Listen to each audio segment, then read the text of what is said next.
Hai guys, gue Rizky dari 1%, dan di video kali ini gue mau ngebahas sebuah topik yang menjadi inspirasi buat jutaan atau bahkan mungkin miliaran karya seni sejak zaman Fir'aun sampai sekarang. Yes, kita bakal ngebahas soal cinta.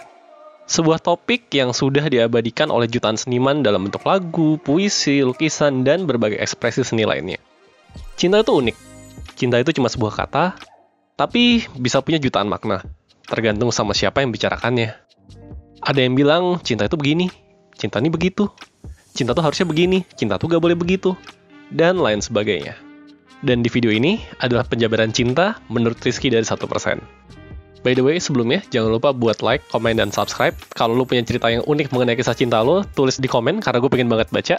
Dan kalau lo merasa ini berguna, silahkan share ke temen lo, ke siapapun lah yang menurut lo bakal mendapatkan pelajaran dari video ini.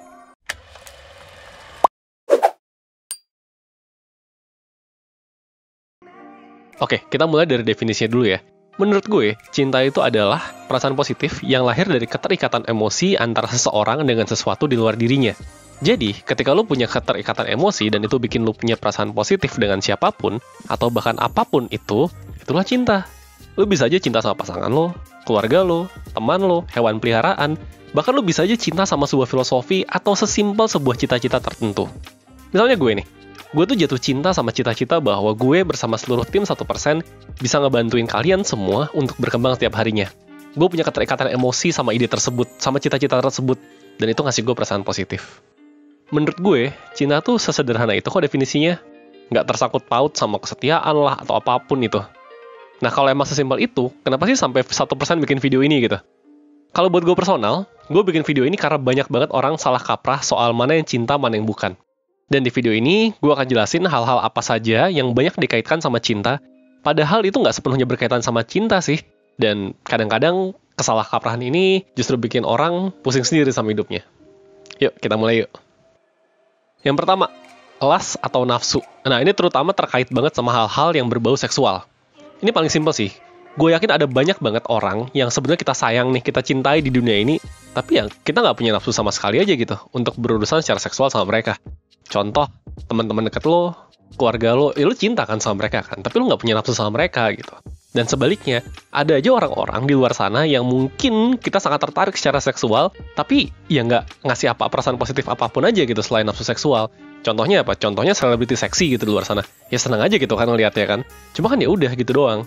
Jadi, kalau ada yang bilang bahwa cinta itu maka harus nafsu secara seksual, ya nggak juga. Dan kalau ada yang bilang bahwa kalau udah nafsu secara seksual itu cinta, ya nggak juga gitu. Itu dua hal yang berbeda. Yang kedua, infatuation. Sejujurnya, gue tuh nggak tahu kata apa yang pas di bahasa Indonesia buat menerjemahkan kata ini. Tapi kurang lebih gini, artinya infatuation tuh kalau digambarkan adalah perasaan naksir yang menggebu-gebu gitu loh. Rasanya kayak pingin ketemu terus-terusan, pingin ngeliat dia terus-terusan, pingin bareng dia terus-terusan. Ini biasa banget terjadi di awal-awal hubungan romantis atau pas lo baru kenal sama orang baru gitu yang super menyenangkan. Rasanya tuh dunia tuh indah karena ada dia, rasanya dia sempurna. Dan menurut gue ini fine banget buat diasosiasikan sama cinta. Karena ini juga ngasih perasaan positif, bahkan sangat positif gitu.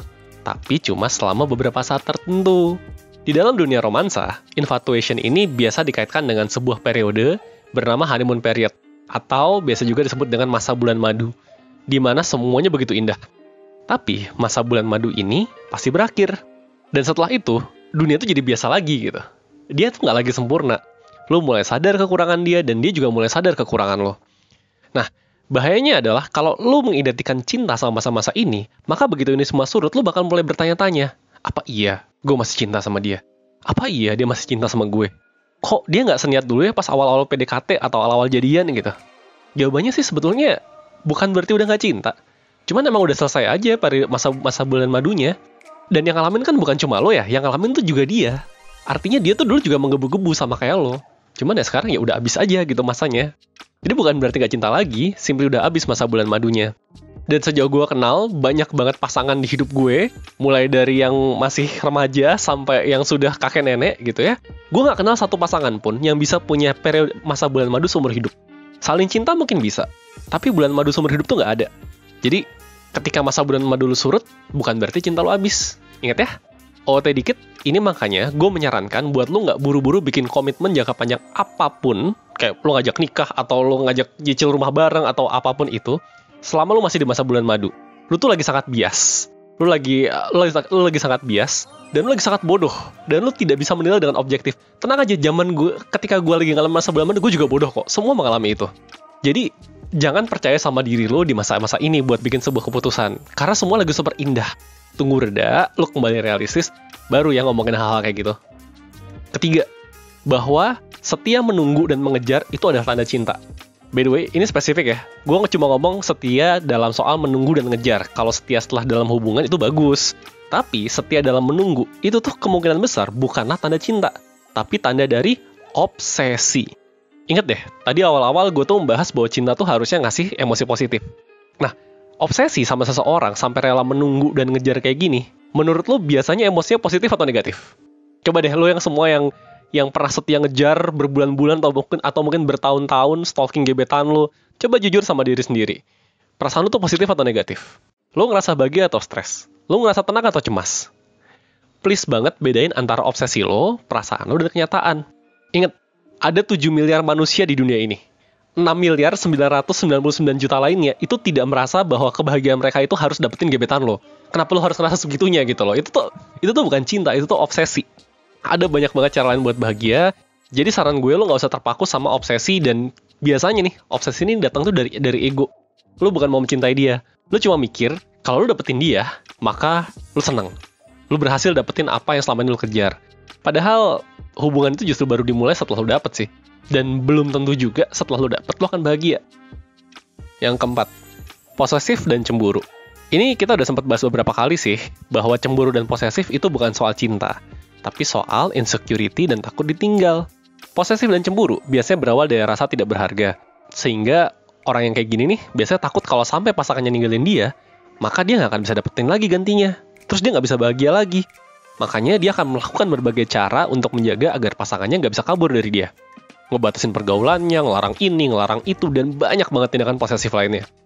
Ironisnya nih, kalau pasangannya emang sekeren itu, se-worth itu, dia pasti gerah digituin dan justru makin pingin buat ninggalin. Jadi inget ya, cemburu itu tidak ada hubungannya sama cinta. Cemburu adalah tanda dari insecurity, bukan tanda dari cinta. Kelima, mau beranjak ke jenjang berikutnya. Nah, banyak banget di luar sana yang ngajak pasangannya nikah atau ngajak gebetannya buat jadian gitu. Terus habis itu ditolak. Terus bilang, "Oh, kamu gak cinta ya sama aku ya?" Sebetulnya bukan gak cinta. Ini tuh tidak selalu ada hubungannya dengan cinta. Lu bisa aja cinta sama orang, tapi ya lu gak mau aja begitu buat nikah sama dia sekarang, atau mau jadi pacar dia, karena berbagai alasan. Setiap orang punya alasan masing-masing buat menikah. Dan itu belum tentu ada hubungannya sama lo gitu. Bisa jadi dia gak mau nikah karena ya buat dia nikah tuh nanti-nanti aja, toh dia gak pengen punya anak gitu sekarang. Atau bisa jadi dia gak mau pacaran karena ya gak usah gitu, kalau deket ya deket aja, nanti langsung nikah. Dan it's fine. Ingat, gak semua hal itu berhubungan sama lo. Ada aja orang-orang yang emang gak pengen ganti statusnya sekarang sama lo. Jadi, buat lo yang pasangan lo gak mau diajak nikah, jangan berkecil hati dulu. Bukan berarti dia gak cinta sama lo. Tapi, kalau lo orang yang pengen nikah cepet-cepet dan bangun keluarga, sementara dianya emang gak mau, ya mendingan lo cari yang baru aja sih daripada lo buang-buang waktu. Tapi ingat ya, ini ninggalinnya tuh bukan karena lo mikir dia gak cinta, tapi ya simply kalian emang gak cocok aja secara prinsip soal hubungan kalian. Keenam, sabar menunggu dia berubah. Nah ini sering banget nih, ini juga gak ada hubungannya sama cinta. Kadang-kadang lo denger temen lo gitu, pasangannya mungkin abusive atau gimana, tapi dia gak ninggalin pasangannya. Terus lo tanya kenapa? Gue yakin dia suatu saat berubah. Gue masih cinta banget sama dia. Percaya deh, itu bukan cinta. Ini masalah, lo pengen ngubah orang, tapi takut kalau lo coba ngomong, lo coba ngerubah, terus yang ada lo ditinggal. Serius deh, lo gak bisa expect seseorang tuh berubah demi lo. Demi dirinya sendiri aja, orang belum tentu bisa berubah, apalagi demi orang lain. Nah, yang kayak gini nih, biasanya terjadi karena lo jatuh cinta. Tapi bukan sama orang yang ada di depan lo, bukan sama pasangan lo. Tapi sama sebuah sosok khayalan yang ada di kepala lo. Yang isinya adalah sosok ideal dari pasangan lo itu. Masalahnya, yang lo jadiin pasangan itu orang beneran yang ada di depan lo. Bukan sosok ideal yang ada di khayalan lo. Nah, ribet kan? Yang lo jatuh cintain tuh sosok khayalan. Tapi yang lo jadiin pasangan tuh sosok beneran. Dan lo expect orang yang ada di depan lo ini suatu saat akan memenuhi cita-cita lo buat mendapatkan sosok ideal itu. Nggak akan jalan.